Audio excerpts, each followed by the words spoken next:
දැන් නෙමෙයි. අර තියෙන ග්‍රේට් වෝල් එකේ. මේකනේ. අර මේක. අර බිල්ඩින් එක.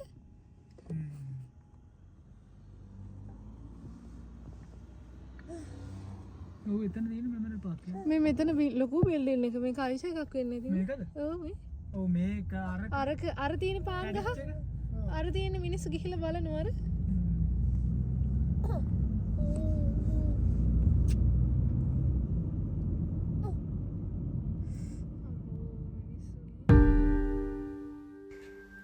අද අපි ඔයාලව එක්කගෙන යන්නේ ජපානයේ තියෙන අඳුරු පැතිකඩක් විමර්ශනය කරන්න. ඉතින් ජපානයට ඉන්න ඔයාලා වගේම ජපානයේ ඉන්න අයත් අනිවාර්යෙන්ම මේ ගැන දැනුවත් වෙන්න ඕනේ. මේ වීඩියෝ එක ඉවර වෙනකල් බලන්න. මේ ජපානයේ තියෙන අඳුරු පැතිකඩ මොකක්ද කියලා ඔයාලට පුංචි හරි අවබෝධයක් ගන්න. අපි මේ ඉන්නේ ඉවති ප්‍රීෆෙක්චර් එකේ රිකුසෙන් තකත කියන ගම. මේ ගම 2011 මාර්තු 11 වෙනිදා ඉතිහාසයේ බලපාපු විශාලතම භූමිකම්පාවත් එක්ක ඇති වුණු සුනාමියෙන් සම්පූර්ණයෙන්ම විනාශ වෙච්ච ගම. ඉතින් ඒ පරණ අඳුරු මතක එකතු කරලා රිකුසෙන් තකත ගමේ හදපු මේ සුනාමි කෞතුකාගාරයට තමයි අද අපි ඇවිල්ලා ඉන්නේ.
මේ මියුසියම් එක ඇතුළට එන ඕනම කෙනෙක්ට මුලින්ම ලැබෙන්නේ සුනාමිය ගැන, භූකම්පා ගැන පුංචි දල අවබෝධයක්.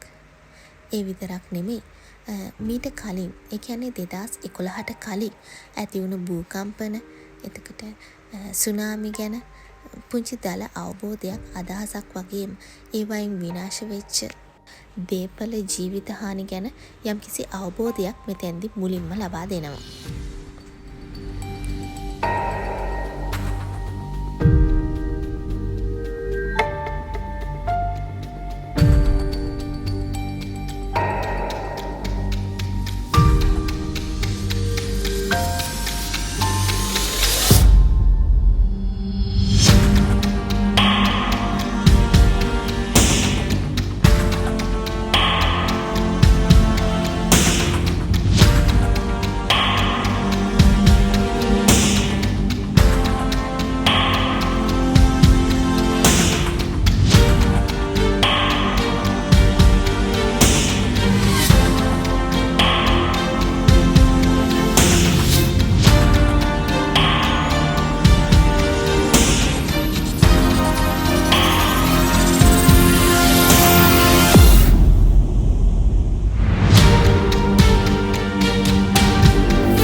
家があったんですお店立ち並んでいました。か。はい。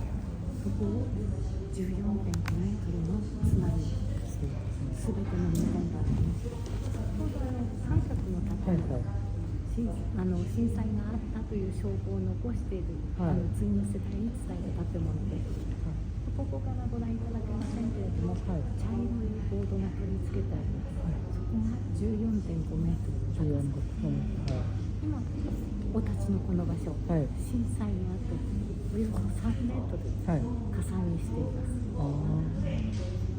ですので右手側が太平洋、左手側が商店街のところの茶色の14.5メートルの高さの津波が全て乗り込んでいったということになります。そうですね。ですのでここも浸水した場所まあそうですね。怖かった。ごめんね。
මෙතන ඉඳන් තමයි අපි සුනාමියෙන් කරපු විනාශය කොච්චරක්ද කියලා බලන්න යන්නේ.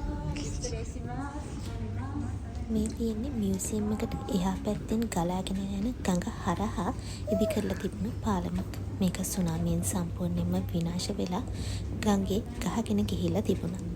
ඉතින් මෙතන පෙන්නන්නේ ඒ කොටස ලබා ගත්තේ කොතනින්ද කියලා. මේ වගේ ලොකු යකඩ කඳක් ගහගෙන යන්න තරම් එදා සුනාමිය කොච්චර ප්‍රබල වෙන්නේ නැද්ද කියලා ඔයාලට හිතා ගන්න පුළුවන්ද? මේ තියෙන්නේ ඒ වගේම එකක්. මේ ඒ වෙලාවේදී ඒ මොහොතේදී මිනිස්සුන්ගේ ජීවිත ආරක්ෂා කරන්න කියපු ගිනි නිවන හමුදාවේ රථයක්. ඒ වගේම මේ තියෙන්නේ ඒක හොයාගත්ත ස්ථානය. මෙතනින් එහාට බලන්න දේවල් ගොඩක් තියෙනවා. හැබැයි ඒවා අපිට වීඩියෝ කරන්න දෙන්නේ නැහැ. ඔයාලත් ඉන්නේ ජපානේ නම් ඔයාලටත් පුළුවන් මෙතැන්ට ගිහිල්ලා මේ දේවල් ගැන වැඩි විස්තර හොයලා දැනගන්න. ඒ වගේම අමතක කරන්න එපා මෙතැන්ට එනවා නම් පුංචි මල් මිටක් අරගෙන එන්න. ඒ සුනාමියෙන් තමන්ගේ ජීවිතේ නැති වුණු හැම දිනම අනුස්මරණය කරන්න.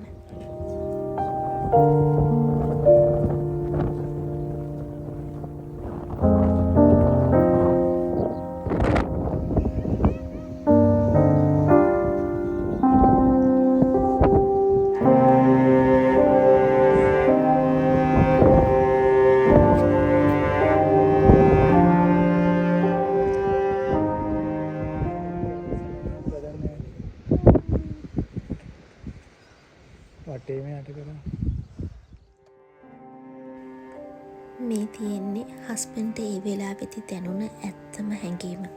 ඉතින් එයාට විතරක් නෙමෙයි මටත් මෙතැන්ට එන ඕනම කෙනෙක්ටත් මේ හැඟීම මේ විදිහටම මෙතැන්ට ආවහම දැනෙන්න ගන්නවා.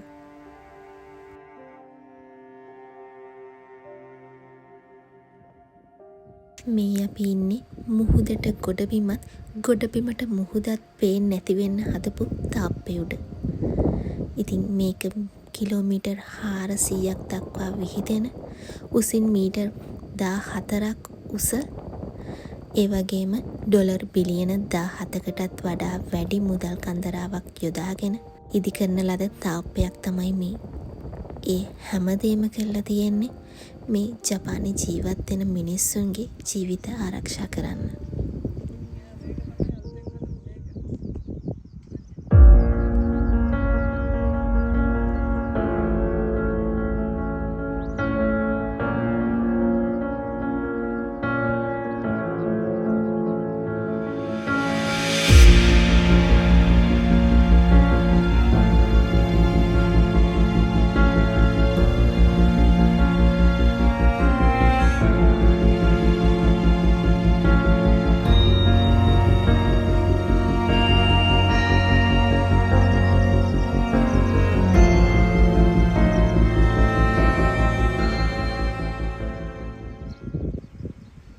මේක සුනාමිය දවසේදී සම්පූර්ණයෙන්ම මුහුදු ජලයෙන් යට වුණු යූත් හොස්ටල් එකක්. හැබැයි වාසනාවකට එදා කවුරුත් මේ හොස්ටල් එකේ ඉඳලා නැහැ. මොකද මේක හරියටම 2011 ජනවාරි මාසයේදී වහලා දාලා.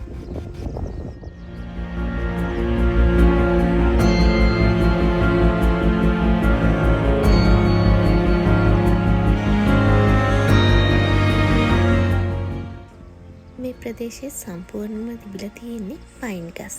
හැබැයි සුනාමියෙන් විනාශ වුණාට පස්සේ ඒවා අයින් කරලා මේ විදිහට නෂ්ටාවශේෂ මිනිසුන්ට බලන්න ඉදිරි කරලා තියෙනවා.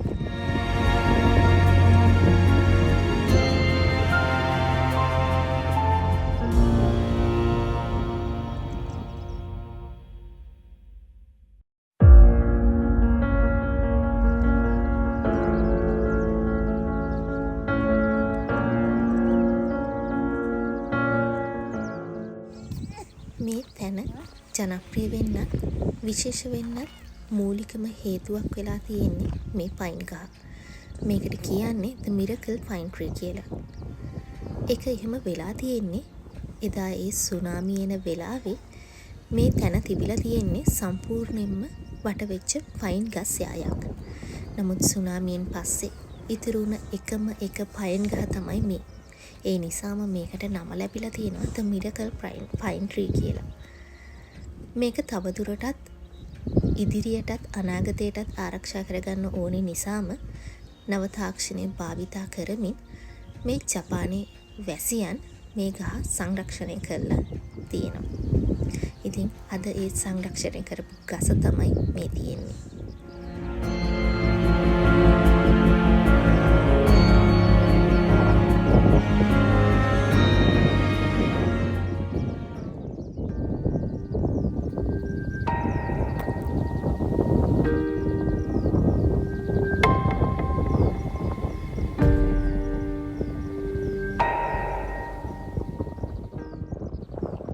මිනිස්සු තමන්ගේ ජීවිත කාලෙ පුරාම ජීවිතයට ලං කරගන්න සියලුම දේවල් නැති වෙලා විනාශ වෙලා යන්න ගත වෙන්නේ බොහෝම පුංචි වෙලාවක් කියලා මේ සුනාමිය අපිට ලොකු පාඩමක් කියලා දෙනවා.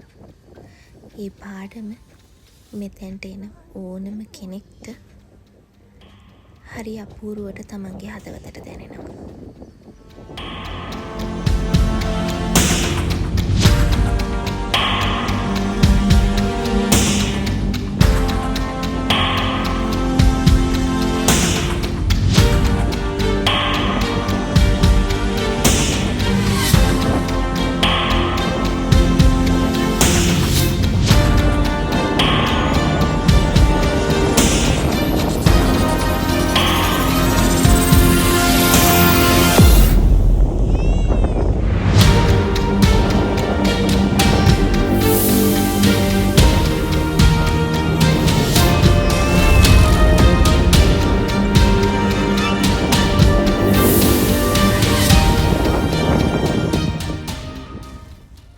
මෙතන තිබිලා තියෙන්නේ එලිමහන් රංග පීඨයක්. සුනාමියෙන් පස්සේ නෂ්ටාවශේෂ විදියට ඉතුරු වෙලා තියෙන්නේ එතන තිබුණු ප්‍රේක්ෂකාගාරයේ ගොඩනැගිල්ල විතරයි.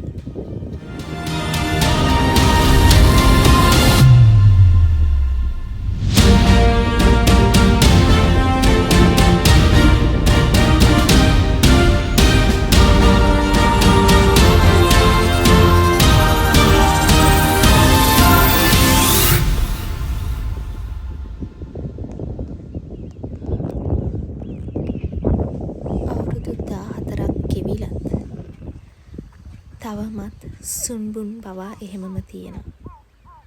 ඉතින් වෙන සාක්ෂි මොකටද සුනාමිය කොච්චර දරුණු විනාශයක් කරාද කියලා කියන්න.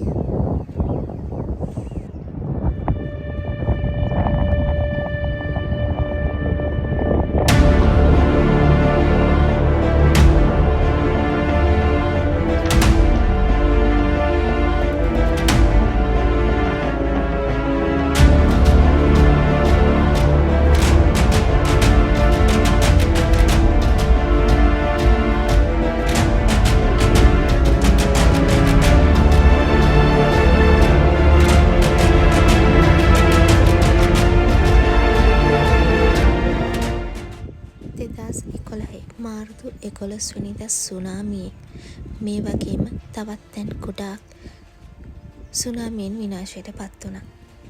ඉතින් ඒ වගේ තැන් ගොඩක් අපිට වගේම තවත් ගොඩක් අයට බලා ගන්න සංරක්ෂණය කරලා තියෙනවා.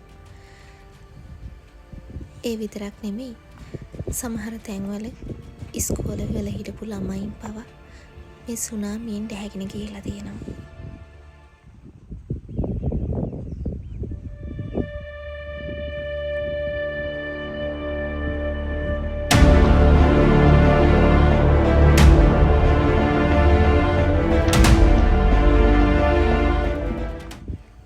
රික්සෙන් තකත කියන්නෙම සම්පූර්ණයෙන්ම 2011 සුනාමියෙන් විනාශ වෙච්ච ගමක්. හැබැයි අලුමතින් නැගිටින ෆීනික්ස් කුරුල්ලෙක් වගේ කිලෝමීටර් ගාණක් එහයි කෘත්‍රිමව හදපු කන්දක් මුදුනේ අද ලස්සන්ට හදලා තියෙනවා. ඉතින් ඒ ගැන වීඩියෝ ගොඩාක් මේ YouTube එකේ හොයාගන්න පුළුවන්.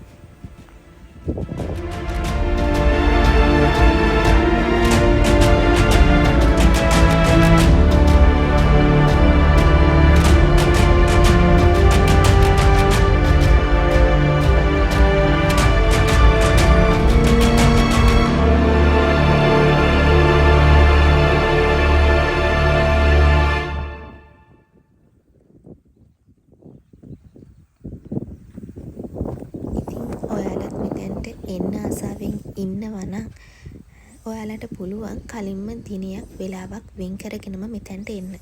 මොකද එතකොට මේ පේන බිල්ඩින් එක ඇතුලේ සුනාමියෙන් විනාශ වෙච්ච නටබුන් පවා සුන්බුන් පවා ඔයාලට දැක බලා ගන්න අවස්ථාව තියෙනවා. ඉතින් එහෙම එනවනම් අනිවාර්යෙන්ම දිනයක් වෙලාවක් වෙන් කරගෙනම මෙතැන්ට එන්න. අර ඒක පේනවා මට.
වර්ෂය අපි ජපානයෙන් නොහිටියත් සුනාමිය ජපානයට කරපු විනාශය අපි ඇස් දෙකින් දැක්කා.